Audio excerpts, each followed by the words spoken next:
Hello guys, इस video में हम बात करने वाले हैं करारो इंडिया लिमिटेड के बारे में। और इससे पहले भी हमने इस कंपनी को कवर किया, आपको आई बटन पे उसकी लिंक मिल जाएगी इससे पहले के वीडियो की। और इस वीडियो में हम FY2 जो Q3 के नंबर्स रिलीज़ किए कंपनी ने हाल ही में, उसकी बात करेंगे और देखते हैं कि नंबर्स कैसे थे और मैनेजमेंट ने आगे का आउटलुक कैसा दिया है। तो अगर सबसे पहले नंबर्स की बात करें तो नंबर्स बहुत ही ज़्यादा आउटस्टैंडिंग नंबर्स कंपनी ने रिपोर्ट किए और रेवेन्यू में हमको 27% की ग्रोथ देखने को मिल रही है। वहीं पर एबिडा की बात करें तो 71% से वाई ऑन वाई हम लोग को यहाँ पर ग्रोथ देखने को मिल रही है एबिडा में। और मार्जिन एक्सपांशन भी देखने को मिल रहा है, 2.7% का यहाँ पर एबिडा में इंक्रीज देखने को मिला मार्जिन में। और वहीं पैट की बात करें तो तकरीबन तकरीबन पैट डबल हो गया, 91% का हमको ग्रोथ देखने को मिल रहा है। तो अगर बात करें ये हमको ग्रोथ क्यों आती दिख रही है, तो जो ग्रॉस मार्जिन में जो इम्प्रूवमेंट आया है वो बेसिकली जो इंजीनियरिंग सर्विसेज कंपनी प्रोवाइड करना शुरू की है, जो लास्ट ईयर वो सेगमेंट नहीं था, तो वन ऑफ द रीज़न वो है। और सेकेंड चीज़ है जो कॉस्ट ऑप्टिमाइजेशन और जो कॉस्ट कटिंग, जो कॉस्ट सेविंग कंपनी ने पिछले 3-4 क्वार्टर्स में की है, अब उसके थोड़े थोड़े हमको यहाँ पे नंबर्स में वो ट्रांसलेट होता दिख रहा है। और वहीं पर प्राइसिंग फ्रंट पे भी कंपनीज़ ने कुछ प्राइस हाइक्स किए हैं अपने कपल ऑफ कस्टमर्स के लिए, सभी के लिए नहीं, कुछ कस्टमर्स के लिए। और वहीं पर लास्ट क्वार्टर में भी, Q3 और FY25 में भी एक चीज़ हुई थी कि ये क्वार्टर में इनको सप्लायर क्रेडिट, जो सप्लायर का डिस्काउंट मिलता है, मतलब अगर इनकी कुछ वॉल्यूम से टारगेट होते हैं, अगर वो पूरा कर देते हैं तो उनको डिस्काउंट्स मिलता है। तो इस क्वार्टर में वो हमको अच्छा खासा डिस्काउंट देखने को भी मिला, बिकॉज इस बार वॉल्यूम जो टारगेट से कंपनी ने अच्छी तरीके से पूरे किए, जितने भी उनके वॉल्यूम टारगेट्स थे, तो वो भी हमको डिस्काउंट भी आता दिखा। तो इस वजह से हमको ग्रॉस मार्जिन में जो एक्सपांशन देखने को मिला वो अच्छा खासा था, और उसके पीछे कुछ यही सब रीजंस थे। और अगर आगे बात करें FY26 के 9 मंथ की, तो 1648 करोड़ का रेवेन्यू कंपनी कर चुकी है अभी। और for the full year company का वही गाइडेंस है। पहले उन्होंने कहा था कि 215 मिलियन यूरोज हम कर लेंगे, और फिर उसके बाद उन्होंने कहा था कि 220 भी हम कर सकते हैं, और अब उन्होंने कहा कि 220 तो हम कर लेंगे। मतलब कि यहाँ से हमको अच्छा खासा एक अपटेक देखने को मिल सकता है, और 20-25% की ग्रोथ हम इस फाइनेंशियल ईयर में एक्सपेक्ट कर सकते हैं। और एबिडा की भी बात करें तो 176 करोड़ के आसपास का एबिडा कंपनी ने रिपोर्ट किया फॉर द 9 मंथ। और जो एबिडा में भी ग्रोथ आई है, जिसका मेन रीज़न वही था, जो कॉस्ट ऑप्टिमाइजेशन और कॉस्ट कटिंग की है कंपनी ने, और जो इंजीनियरिंग सर्विसेज कंपनी ने जो सेगमेंट शुरू किया है। और वहीं पर जो डोमेस्टिक और एक्सपोर्ट्स की जो वॉल्यूम्स है वो भी एक अच्छी खासी अपटेक देखने को मिले हैं, जिसकी हम आगे वीडियो में बात करेंगे। तो ये सारे रीज़न थे जिससे मार्जिन एक्सपांशन भी हमको कहीं ना कहीं देखने को मिल रहा है, और रेवेन्यू में भी एक अच्छी ग्रोथ देखने को मिल रही है। तो अगर सेगमेंट वाइज बात करें तो एग्रीकल्चर सेगमेंट, जो अपना एग्रीकल्चर का ट्रैक्टर और जो एग्री इक्विपमेंट्स है, उनमें हमको 27% का ग्रोथ देखने को मिला। और ये मेनली जो GST बेनिफिट्स मिले हैं, उसकी वजह से, जैसा हमने पिछले वीडियो में भी बात की थी कि जो 2 व्हील ड्राइव ट्रैक्टर्स हैं हाई हॉर्स पावर के, अब वो उसमें हमको एक शिफ्ट देखने को मिल रहा है 4 व्हील ड्राइव की तरफ। तो वो जो GST रिडक्शन अभी जो रिफॉर्म आया है रिसेंटली, उसकी वजह से जो प्राइस गैप था दोनों, जो 2 व्हील ड्राइव और 4 व्हील ड्राइव में, वो और कम हो गया, जिसकी वजह से हम लोग को faster adoption of 4 wheel drive देखने को मिली। तो ये वन ऑफ द रीज़न था, one of the main reason था, जिसकी वजह से हमको एग्रीकल्चर सेगमेंट में एक अच्छी ग्रोथ देखने को मिली। और वहीं अगर बात करें हम कंस्ट्रक्शन एक जो व्हीकल वाला सेगमेंट है, तो जहाँ तक कि पूरी इंडस्ट्री की बात है, जो इंडियन इक्विपमेंट जो इक्विपमेंट की जो मार्केट है, वो कहीं ना कहीं डिग्री हुई है, और उसमें मतलब नेगेटिव ग्रोथ रही है। बट वहीं पर एट द सेम टाइम जो करारों के लिए जो वन ऑफ द रीज़न था, जो बैक होल लोडर है, उनमें हमको यहाँ पे 5% की ग्रोथ देखने को मिल रही है। वहीं पर इंडस्ट्री जो है नेगेटिव रही है। और जो टेलीब्रूम हैंडलर है TBH, उसका भी जो रैंप अप हुआ है, उसकी वजह से भी हमको ये सेगमेंट में एक अच्छा अपटेक देखने को मिला है। तो ये कह सकते हैं आप कि मतलब इंडस्ट्री को आउट परफॉर्म किया है करारो ने इस पर्टिकुलर सेगमेंट में। तो अगर वही जो रीजनल रेवेन्यू कंट्रीब्यूशन की बात करें, जो कि है 9 मंथ के लिए, तो हम लोग को डोमेस्टिक में भी अच्छी ग्रोथ देखने को मिल रही है और एक्सपोर्ट रेवेन्यू में भी एक अपटेक देखने को मिल रहा है। और एक्सपोर्ट रेवेन्यू में हमारा जो बेसिकली जो मेन कंटेंट है वो टीबीएच का जो कैटरपिलर को ये ऑर्डर दे रहे हैं वही है, जिसको H1 में इन्होंने कुछ 122 करोड़ के आसपास का बैक हो लोडर्स एंड टीबीएच मिलाकर दिया है। और कंपनी ने कहा है कि आगे हम 10% के आसपास का और ग्रोथ एक्सपेक्ट कर रहे हैं उस ऑर्डर में। और अगर डोमेस्टिक रेवेन्यू की बात करें तो डोमेस्टिक रेवेन्यू बेसिकली वही अपना जो यहाँ पर 4 व्हील ड्राइव की वजह से ग्रोथ आती दिख रही है। और वहीं अगर गियर सेगमेंट की बात करें तो वो कंटिन्यू टू बी सबड्यूड, अभी भी वहाँ पे इतनी कुछ डिमांड नहीं आ रही है और आगे के कुछ क्वार्टर्स में भी वो सबड्यूड ही रहने के चांसेस हैं।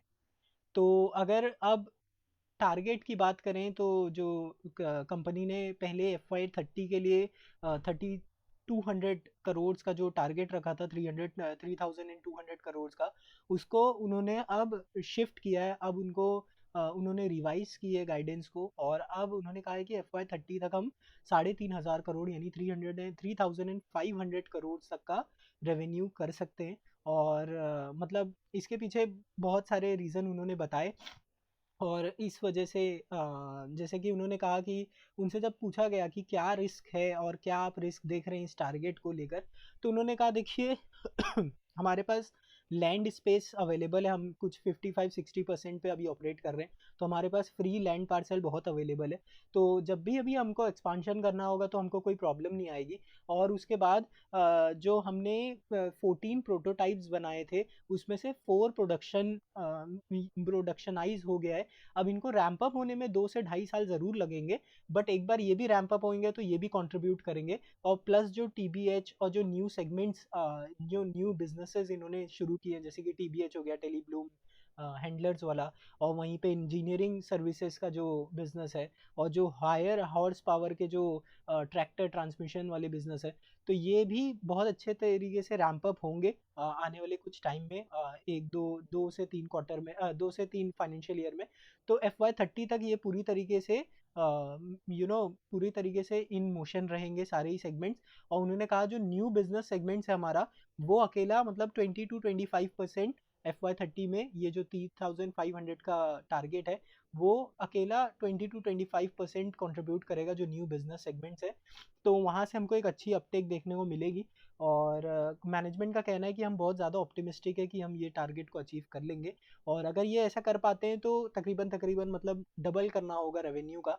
और मतलब अभी लास्ट जो ईयर था वो 1500 से 1600 के अराउंड उन्होंने क्लोज किया, 1500 के अराउंड। फिर उसके बाद 5 साल के बाद देखेंगे तो 3500 करोड़, तो एक अच्छा हमको यहाँ पे ग्रोथ देखने को मिल रही है। और मतलब अगर कंपनी का मतलब मैनेजमेंट का एक रहा है कि वो हमेशा से लेस अंडर कमिट करके ओवर अचीव करना चाहते हैं। तो मुझे जहाँ तक कि जैसे कि अभी तक जितने भी क्वार्टर्स गए हैं उसमें सब में यही हुआ है, जितना भी उन्होंने कमिट किया उससे ओवर अचीव ही किया है। तो हो सकता है पॉसिबली ये भी ओवर अचीव कर सकते हैं, but for the time being अभी कंपनी ने FY30 के लिए 3500 का रेवेन्यू टारगेट रखा है। और रीज़न मैंने अभी आपके साथ शेयर किया। तो आउटलुक और गाइडेंस की बात करें तो रिवाइज किया जैसे कि हमने बात ही की, 3200 करोड़ से 3500 करोड़ कर दी FY30 के लिए। और मार्जिन उन्होंने कहा कि हम हर साल जैसे कि पहले भी कहा था कि 100 बेसिस पॉइंट से हमको यहाँ पर एक्सपांशन देखने को मिलेगा एबिटा मार्जिन्स में। और उसके पीछे वही है, जो प्रोडक्ट मिक्स है और जो कॉस्ट ऑप्टिमाइजेशन और कॉस्ट कटिंग जो कर रहे हैं उसकी वजह से हमको मार्जिन एक्सपांशन देखने को मिलेगा। बट इस फाइनेंशियल ईयर में कंपनी ने कहा है कि थोड़ा सा कम 100 बेसिस पॉइंट नहीं, बट हम 85-90 बेसिस पॉइंट से ग्रो करेंगे इस फाइनेंशियल ईयर में भी। और अगर एक्सपोर्ट की बात करें तो एक्सपोर्ट कंपनी ने इस बार इस क्वार्टर की भी बात करेंगे तो एक्सपोर्ट अच्छा, इनडायरेक्ट एक्सपोर्ट ज़्यादा अच्छे से ग्रो हुआ है एक्सपोर्ट से ज़्यादा। तो कंपनी कंपनी के जो डोमेस्टिक क्लाइंट्स हैं उनके खास तौर से जो कंस्ट्रक्शन इक्विपमेंट्स में है उनको उन्होंने नए प्रोडक्ट लॉन्चेस किए हैं। और कई जो उनके जो कस्टमर्स हैं, डोमेस्टिक कस्टमर्स, उनको कई कंपनी से ऑर्डर भी मिले एक्सपोर्ट ओरिएंटेड। तो उसमें भी इनडायरेक्ट एक्सपोर्ट में हमको ग्रोथ देखने को मिली इस क्वार्टर में भी। और आगे का भी प्लान कंपनी का यही है कि जो ये बैक शू जो अपने लोडर्स हैं जो चाइना वो एक्सपोर्ट करते हैं और जो लैटिन अमेरिका जो एक्सपोर्ट करते हैं, बोले उन्होंने कहा कि आने वाले जो 6 महीने हमको कंटिन्यू ऐसी डिमांड देखने को मिलेगी उन दोनों मार्केट से। और वहीं पे जो टीबीएच की वॉल्यूम है, जैसा कि हमने बात की, वो हमको 10% से ग्रो होती देखने को मिल सकती है। और वहीं अगर जो बात करेंगे यहाँ पर जो एक्सपोर्ट की जो यूएस का जो एक्सपोजर है अभी कंपनी के लिए 7 to 8% के अराउंड है। बट जो हाल ही में यूएस से जो ट्रेड डील हुई है, कंपनी का मानना है कि हमको ये भी आगे चल के थोड़ा एक्सपोजर बढ़ता दिख सकता है यूएस के अंदर भी। ठीक है, तो ये एक्सपोर्ट पे कहना था कंपनी का। और जो एक अच्छा जो टेलीब्लूम हैंडलर्स है टीबीएच, वो इंडियन एक इंडियन कंपनी को भी सप्लाई कर रहे हैं, बट वो अभी टेस्टिंग फेज में ही है। उन्होंने कहा कि उसको अभी 12 टू 1 से 1.5 साल लगेंगे अभी टेस्टिंग फेज से उसको रैंप अप होने में। तो उससे भी हमको थोड़े कुछ क्वार्टर्स के बाद उसका भी कंट्रीब्यूशन देखने को मिल सकता है। इवन जो high horse power tractor transmission system है, वो भी जो इंडियन ओईएम्स को ट्रांसफर, ये जो ओईएम्स को भेज रहे हैं, सप्लाई कर रहे हैं, वो भी अभी फॉर द टाइम बीइंग अभी टेस्टिंग फेज में ही है। उसके बाद हमको वो एक्चुअल प्रोडक्शन होते हुए दिखेगा और FY28 से हम एक्सपेक्ट कर सकते हैं कि इसके भी रेवेन्यू कंट्रीब्यूशन हमको देखने को मिलेगा। तो जो वन ऑफ द यहाँ पर कंपनी ने एक कैपेसिटी एक्सपांशन का प्लान यहाँ पे शेयर किया। और जो अभी 1,34,000 की जो एक्सेल की कैपेसिटी है, अब कंपनी उसको 20,000 से बढ़ाना चाहती है। और 1,54,000 का टोटल इसको कैपेसिटी को करना है उनके एक्सेल की। और क्यों करना है, क्योंकि अभी उन्होंने हाल ही में देखा कि वो जो यूटिलाइजेशन है, कैपेसिटी यूटिलाइजेशन है, नियरली 90% हो गया है। तो अब कंपनी को मतलब यहाँ पर ज़रूरत पड़ गई है कि वो एक्सपांशन जल्द से जल्द करे। और उसके लिए उन्होंने 62 करोड़ का आउटले लिया है। और ये जो 62 करोड़ का केपेक्स है, ये बिल्कुल जो न्यू एक्सपांशन होगा उसके लिए है। और जो दूसरे कई बॉटल नेकिंग भी होगी। तो कंपनी ने कहा कि हमने तो जब आईपीओ लाया था तभी हमारा कैपेसिटी एक्सपांशन का बड़ा प्लान था, बट हमने फिर देखा कि यहाँ पर कई अपॉर्चुनिटीज डी बॉटल नेकिंग के यहाँ पर चांसेस हैं, फिर हम उस पर ध्यान ज़्यादा देने लगे। तो वो भी अभी हमको थोड़े और करने होंगे और उसके साथ ही साथ ये वाला कैपेसिटी एक्सपांशन भी होगा। तो इस वजह से यहाँ पर जो ओवरऑल जो केपेक्स होगा, वो तकरीबन तकरीबन 130 से 140 करोड़ का होगा। बट जो 62 करोड़ है, ये जो न्यू कैपेसिटी आएगी वो वहाँ पर ही ये यूज़ होगा। और बाकी का जो बॉटल नेकिंग होगी और जो न्यू ट्रांस जो लाइंस डाली जाएंगी, उनमें लगेगा बाकी का जो केपेक्स है। और इसको इन्होंने कहा कि मतलब धीरे धीरे यहाँ पर कैपेसिटीज आएंगी। तो 18 मंथ्स का मतलब इन्होंने वो रखा है फाइनल डेडलाइन कि 18 मंथ्स में तो ये फुल डिप्लॉयमेंट हो जाएगा। बट धीरे धीरे कैपेसिटी एक्सपांशन होती रहेगी मंथ ऑन मंथ बेसिस पे। जैसे जैसे थोड़ी भी कैपेसिटी हुई, वो उसको यूटिलाइज करने लगेंगे, बिकॉज यूटिलाइजेशन बहुत हाई है। तो इनको अब मतलब नीड मजबूरी में अब करना पड़ रहा है इनको। तो बेसिकली यही है। और उन्होंने कहा कि 18 मंथ्स ही हमारा मतलब बहुत ज़्यादा ओवर, अगर टाइम लग गया, बहुत डिले हो गया तो 18 मंथ, नहीं तो हम ट्राई करेंगे कैसे भी 12 मंथ्स के अंदर अंदर करने का। तो ये उन्होंने कहा है। और ये इंटरनल एक्रूवल और डेट से मिलाकर इसकी फंडिंग की जाएगी, ऐसा उन्होंने अभी कहा। तो अब अगर इंजीनियरिंग सर्विसेज एंड ट्रैक्शन की बात करें, तो इसने भी अभी इस क्वार्टर में 5 करोड़ का कंट्रीब्यूशन किया है। और अगर हम पूरे यहाँ पर इसकी बात करें, तो H1 में अभी तक इसने 10 करोड़ के आसपास का कंट्रीब्यूशन किया है 9 मंथ्स में। और कुछ 7 करोड़ के 7.5 करोड़ के आसपास का अभी भी जो ऑर्डर है वो बचा है। और कंपनी का मानना है कि आगे चल के भी अगले नेक्स्ट जो ईयर के लिए भी हमको इसी के अराउंड इंजीनियरिंग सर्विसेज में भी ऑर्डर बुक देखने को मिल सकती है, वही 17-18 करोड़ के आसपास। भले ही हमको हो सकता है कि इससे में भी हमको ग्रोथ देखने को मिले, बिकॉज ये इससे पहले ये 5 करोड़ था, उससे पहले उसके बाद इन्होंने मतलब 10 करोड़ था, उसके बाद 17 करोड़ हुआ इस फाइनेंशियल ईयर में। तो हो सकता है हमको आगे भी थोड़ा इंक्रीमेंट देखने को मिले। For the time being company ने कहा कि इतना तो ऑर्डर बुक आ ही जाएगा हमको अगले साल इंजीनियरिंग सर्विसेज में भी, ठीक है। और फिर अगर ऑपरेशनल एफिशिएंसी की बात करें तो वही लोकलाइजेशन स्ट्रेटेजी जो रही है कंपनी की, कि मतलब उनका जो टारगेट है 86 टू 88% का, वो अभी 78% के अराउंड है, जो रॉ मटेरियल लोकलाइजेशन है। और नेक्स्ट 3 इयर्स का उनको टारगेट है 86 से 88% करने का। और जो मैन्युफैक्चरिंग इन्होंने टेक जो जुलाई में जो ऐड किया था उसके बारे में यहाँ पर है। और आफ्टर मार्केट का भी अच्छा खासा, मतलब उन्होंने एक इनॉग्रेट किया एक ऑथराइज सर्विस सेंटर। तो इसमें जो केपेक्स लगेगा वो इनको नहीं करना है, जो जिनको इन्होंने ऑथराइज सर्विस सेंटर चलाने दिया है उनको केपेक्स करना होगा। तो असल में होता क्या है कि ये एक्सिलरी जो सर्विस सेंटर्स होते हैं, मतलब इनका फोकस क्या होता है कि जैसे कोई लीजिंग कंपनी है, जो लीजिंग कंपनी ना ढूंढता है ऐसे सर्विसेज, ऐसे सर्विस सेंटर्स जो एंसिलरी सर्विस सेंटर्स हो, मतलब एंसिलरी प्रोडक्ट्स के, मतलब उनका एक्सपर्टीज हो। तो ये ऐसे ऑथराइज जो ये होते हैं सर्विस सेंटर, वो जैसे पंप्स के लिए इनके पास ऑथराइज सेंटर रहेगा इसका बॉश का। और वहीं पर अगर हाइड्रोलिक पंप चाहिए या दूसरी कुछ ऐसा प्रोडक्ट चाहिए तो वो बॉश का उनके पास ऑथराइज सेंटर रहेगा। वहीं अगर ट्रांसमिशन या एक्सेल चाहिए तो वहाँ पे करारो के पास, करारो का उनके पास ऑथराइज सेंटर रहेगा। तो मतलब अलग अलग ऑक्सिलरी जो पार्ट्स होते हैं उसके जो बेस्ट इंडस्ट्री में प्लेयर्स हैं उनका उनके पास ऑथराइज्ड सर्विस सेंटर होता है। तो ये जो स्पेयर्स होते हैं, जैसे करारो अपने जेन्युइन जो स्पेयर्स पार्ट्स होंगे वो इनको सप्लाई करेगा और फिर ये आगे उसको यूज़ करेंगे। तो जैसे कोई लीजिंग कंपनी है और उनके जैसे ट्रैक्टर की कोई लीजिंग कंपनी हो गई, जैसे कि एक सिंघी एंड कंपनी मुंबई में, तो उनको अगर अपने ट्रैक्टर का मतलब कुछ काम कराना है तो वो ऐसे ऑथराइज्ड एक्सिलरी सर्विस सेंटर्स के पास जाएंगे। तो उनके पास वो क्या करेंगे, ना सिर्फ वो सर्विस करते हैं बट वो पूरी रीमैन कर देते हैं। तो रीमैन को मतलब री मैन्युफैक्चरिंग। इसमें होता क्या है, जैसे अगर कोई 25 साल पुराना ट्रैक्टर आता है तो वो उनके पास लेके आता है, तो वो क्या करेंगे कि वो करारो को कांटेक्ट करेंगे, वो हो सकता है पंप्स के लिए बॉश को कांटेक्ट करें, उनसे जेन्युइन जेन्युइन पार्ट्स लेंगे और उसको पूरी तरीके से रीमैन्युफैक्चरिंग कर देंगे, एक तरीके से नया बना देंगे उसको। और उसकी मतलब सर्विस सेंटर की गारंटी भी दे देंगे, वारंटी पीरियड में भी आ जाएगा वो।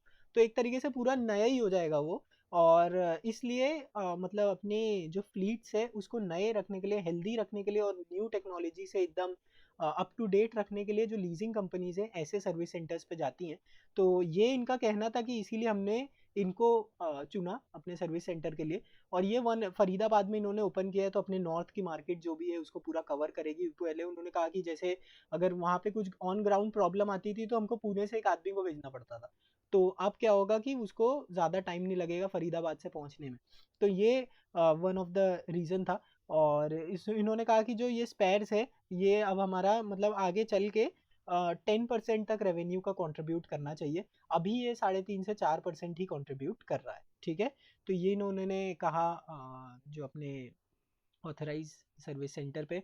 और अगर दूसरी बात करें तो कंपनी ने जो FY27 के लिए कहा है, वो उन्होंने कहा है कि हम 10 से 12% की ग्रोथ देख लें आगे आने वाले नेक्स्ट ईयर के लिए। और भले और मतलब उन्होंने कहा कि डिमांड में तो देखिए कोई कमी नहीं है, डिमांड हमको अच्छी देखने को मिल रही है। बट हमको रैंप अप करने में टाइम लगता है। ये नहीं है कि ये टर्न की प्रोजेक्ट है कि बस चाबी घुमाए हो गया। तो इसमें बहुत टाइम लगता है उनको, उनका कहना है। और इसीलिए वो ऐसा कोई ड्रामेटिक जंप एक्सपेक्ट नहीं कर रहे हैं। भले ही हमारा यूटिलाइजेशन बहुत अच्छा हो और मतलब हर चीज़ फॉल इन प्लेस करती है, तभी भी हमको ऐसा कोई ड्रामेटिक चेंज देखने को नहीं मिलेगा, ठीक है। और उन्होंने कहा कि जो यहाँ पर एटलीस्ट जो 20 से 25% जो न्यू बिजनेसेस वो कंट्रीब्यूट करेंगे, जैसा हमने कहा। और अगर बात करें ब्रॉडर एग्रीकल्चर जो इक्विपमेंट की मार्केट है वो बहुत अच्छी रही है FY26 में। बेसिकली वो जो क्रॉपिंग कंडीशन अच्छी रही है, फेवरेबल रही है, और जो पॉलिसी का भी सपोर्ट रहा है, और वहीं पर जो हैवी रूरल कैश फ्लो और उसके साथ ही साथ जो जीएसटी का रिफॉर्म आया, तो उससे जो एग्रीकल्चर इक्विपमेंट वाली मार्केट है वो बहुत रेजिलियंट रही है। और वहीं पर जो ट्रैक्टर की एंड अलाइड इक्विपमेंट की जो मार्केट रही है, वो भी वॉल्यूम जो एक्सपेक्ट है वो डबल डिजिट या फिर मिड टीन्स में, लो टू मिड टीन्स में ग्रो होनी चाहिए इंडस्ट्री ओवरऑल। तो यहाँ पर इंडस्ट्री का आउटलुक भी बहुत अच्छा है, और कंपनी ने इस क्वार्टर में अच्छा परफॉर्म भी किया है।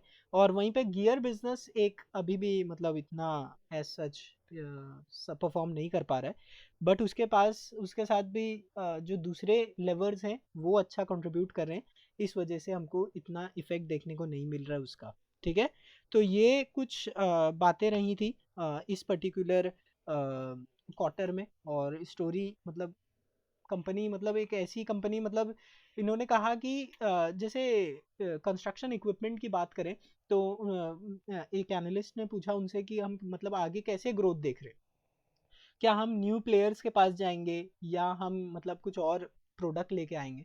तो उनका कहना है, देखिए इंडिया में 11 अगर इक्विपमेंट मैन्युफैक्चरिंग की हैं कंपनीज, तो उसमें से एक है जो इन हाउस मैन्युफैक्चर करती है, जो अपने एक्सेल एंड ट्रांसमिशन सिस्टम है। बट जो बाकी के 10 हैं वो हमारे ही कस्टमर है, मतलब हम न्यू कस्टमर तो अब ले ही नहीं सकते।